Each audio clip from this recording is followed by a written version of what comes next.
What's going on, guys? Wei Koh from Revolution. Welcome to this incredible moment that we're experiencing here at the Wilhelm Lauritzen terminal. This is a masterpiece of modern Danish architecture. It was actually part of the original airport, but was then moved here 4 kilometers away. And before I introduce my guest, you're probably asking, why am I wearing this ridiculous outfit? Well, it is my North Pole outfit. It is my Arctic outfit. And it's because we're about to celebrate one of the most historic flights from Copenhagen to Los Angeles, crossing the North Pole. But before we get to that, I have to say hi to this guy, my buddy Gregory Bruttin, new Managing Director of Universal Genève. How are you, buddy? Thank you. Thank you to be here for this very important moment for us. It's really today. It's the 70th anniversary of the fly through the pole. It's very fun because the watch wear by the pilot during this historical flight was a Universal Genève Polerouter at that time.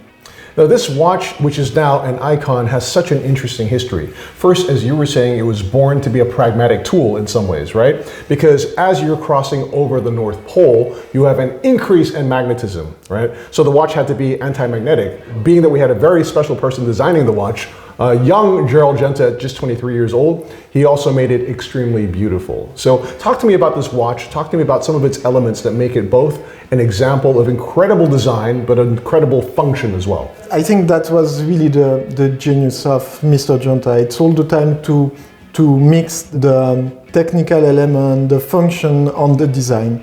The first piece for him is really the beginning of its incredible career, and he showed us the construction was very specific.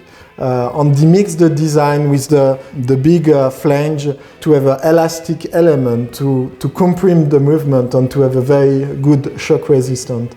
And that was his vision. It's all the time to create functional watch, but with a very strong refinement. And it's the way we want to continue to follow in the future. That it's really the vision we have for the brand today. It's incredible. So let's talk about the Polerouter, as it was called initially, and then became called the Polerouter 1 year later, because apparently Americans had a problem pronouncing Polerouter, right? So the Polerouter has several design elements which make it such a design icon. First are the twisted or lyre lugs. The second is the dial, which is a 2-part dial, and as you were saying, it's curved in the center, yeah. And then it has this thing that essentially looks like a rehot with indexes on it and has a decorative sort of pattern on it, which makes it so distinct. But that's actually a functional element, as you were saying. This is what we call the tension ring. It helps the watch to seal even better from dustproofness and so on, but also gives a shock resistance to the watch as well. Exactly. It was the first idea of Mr. Genta. It was really to use the element of design to create a very resistant watches. And this dial in multi-layer, I think it was really very innovative at that time. And in fact, that became an icon in terms of design due to the technical aspect. And the genius was really to mix these two elements together. That's really cool. So let's talk a little bit about the movements from the Polerouter as well. So when we first start, we have the 186 SS, which is a bumper movement, meaning it kind of just, you've got these 2 mechanical bumpers that go back and forth to wind the movement. Yeah. But very rapidly, 1 year later, they introduced the legendary 215 caliber, which was one of the very first micro rotor movements of all time. And that movement has a very special significance to you. Tell me about that, buddy. Yes, it was all the time in the philosophy of Universal. It's to find a technical solution to achieve the perfect design. And the micro rotor, it's the perfect example for that. Because at that time, the objective was to have a very thin watch and very comfortable and elegant watch. And the only solution to have an automatic watch was to put the rotating mass inside the movement. And yes, this movement, it was very important for me because when I was watchmaker, when I was young, the first movement I bought, it was the 215 of Universal Genève. Because for me, it was a mix between design and genius, human genius. The most important element is with this micro rotor inside, it's possible to show the beauty of the movement. And for a watchmaker, that is very important. And it's the reason why I fall in love for this movement. It's also the reason why during all my career, the micro rotor was in the center of my preoccupation, and it was a really interesting tool for me, and I work a lot with that. And this is the reason why today it's very natural to join Universal Genève. Okay, now for those of you guys who don't know, if it's okay for me to say, you were basically the product director over at Roger Dubuis, right?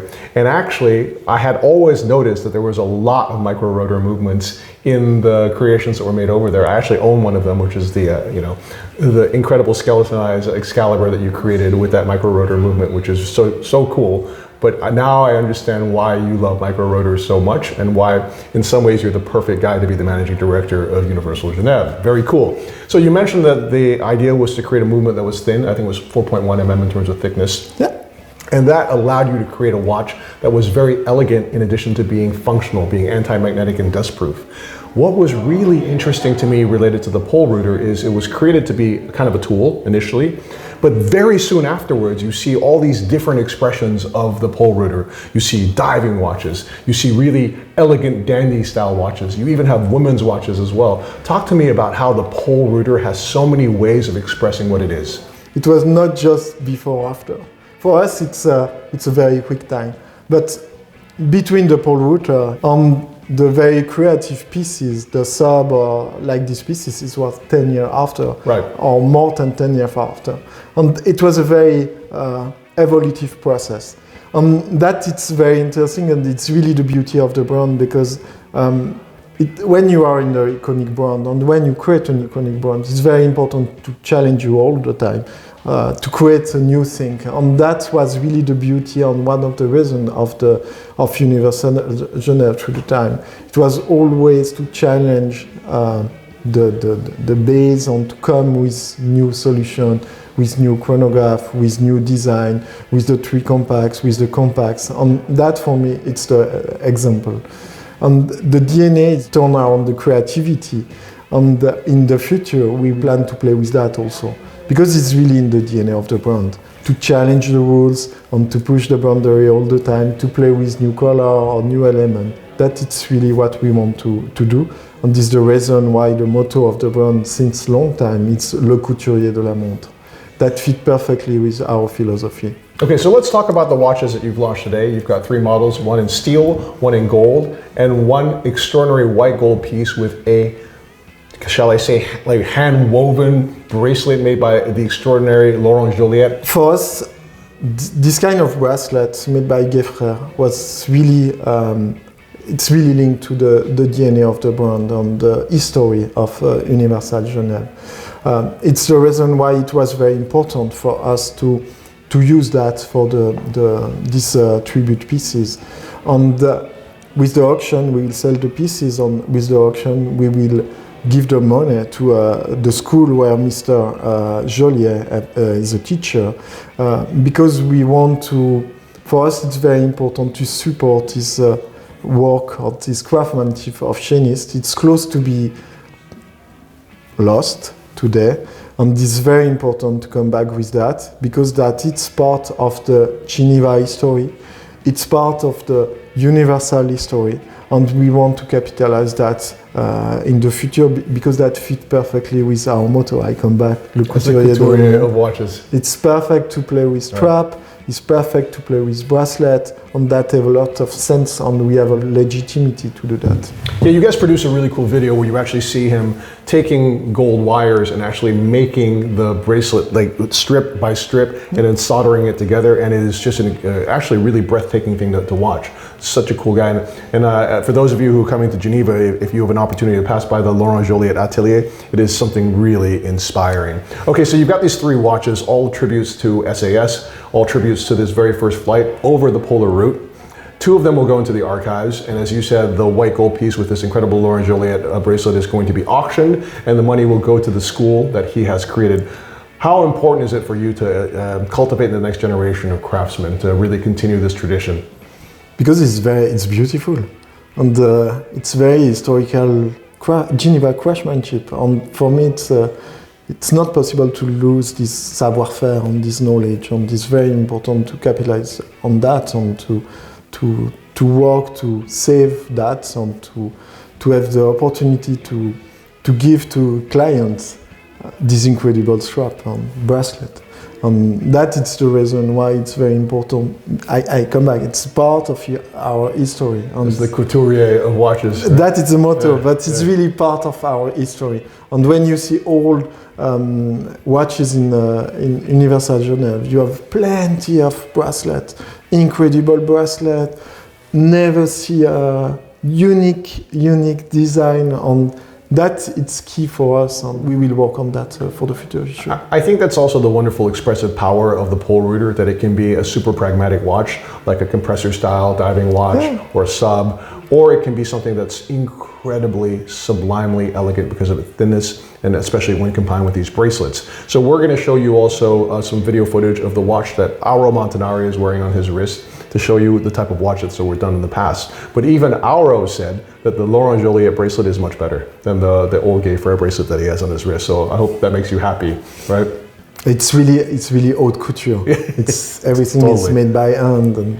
So I got to ask you a provocative question, right? You have been appointed the managing director of Universal Genève, but you're a movement guy, right? Like you started as a watchmaker, you became a product director, but you know movements super well. Right?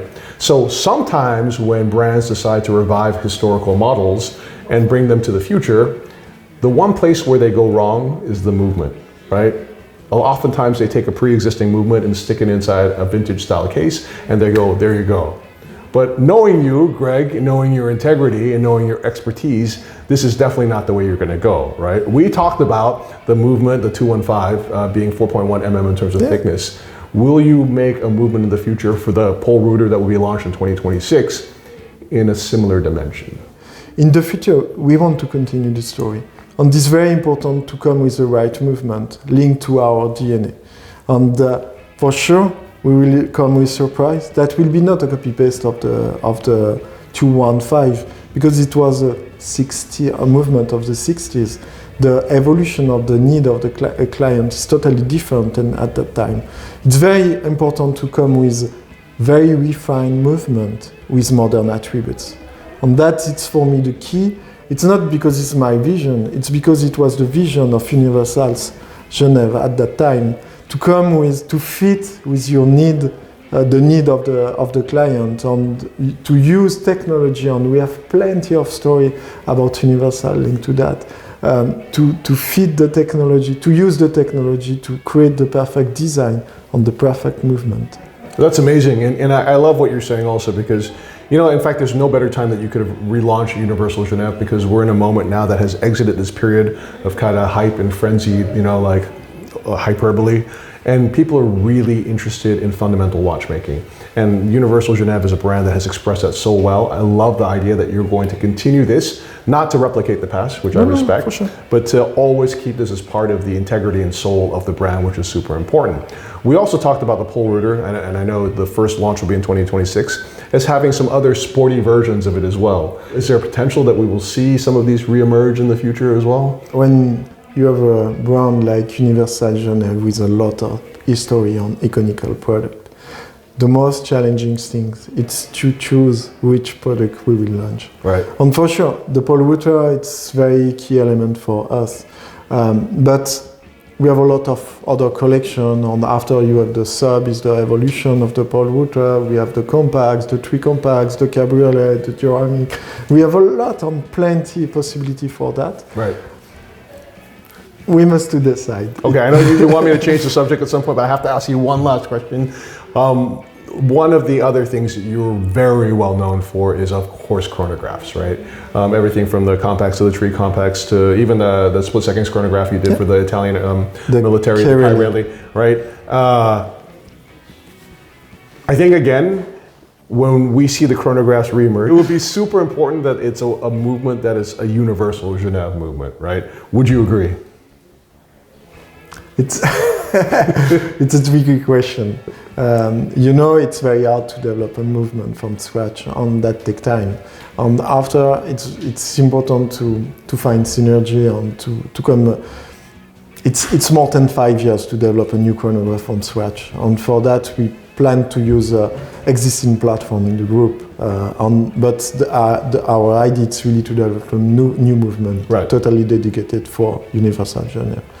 But it's very important to have a good reliability, and for that, we will use existing platform, for sure. You said something to me in our conversation earlier that I really liked, and you said that anyone that works in your field as a product director or a person that's developing movements, at some point you're going to work for clients because you know that that's what they want and that's the direction of the brand. But in this particular instance, you feel like you're almost working for yourself because this is your type of watchmaking. This is the stuff you love. Would you agree? I think it's very important to all the time think to clients. It's important. But for sure, I love Universal Genève since long time, and it's really, it's my taste, for sure.